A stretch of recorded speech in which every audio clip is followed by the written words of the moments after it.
Karibu kuitazama Chaguo Online TV. Jina langu mimi unamtazama na Salma Majashit.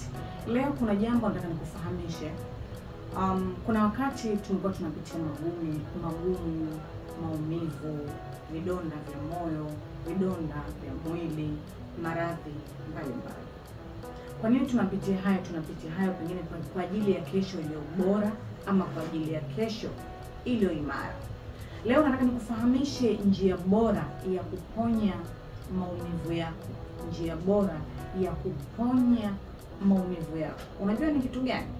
Njia bora ya kuponya maumivu ya vidonda vilivyo katika moyo, maumivu ya vidonda katika mwili, maumivu ya vidonda pengine umeathiriwa kiakili, na maanisha umeathirika kisaikolojia, umeumizwa kihisia, kiakili, una maradhi katika mwili wako, pia hayo ni maumivu ya aina mbalimbali.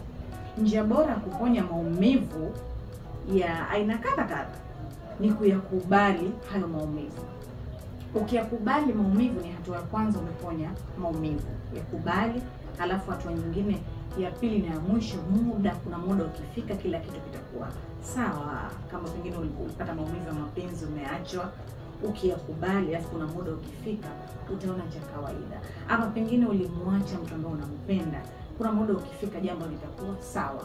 Usijidhuru, usikate tamaa, usihisi kwamba huwezi tena. Hapana.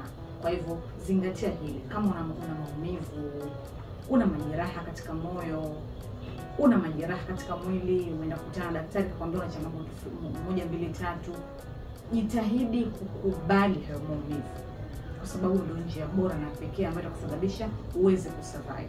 Jitahidi kukubali hayo unayoyapitia. Kama una vidonda vya moyo, umeumizwa, jitahidi kuvikubali. Nafahamu vizuri, hii ni lifestyle kupitia Chamwino. Hii ni lifestyle kupitia Chaguo Online TV. Mimi ambaye unanitazama ni Salma Majashit.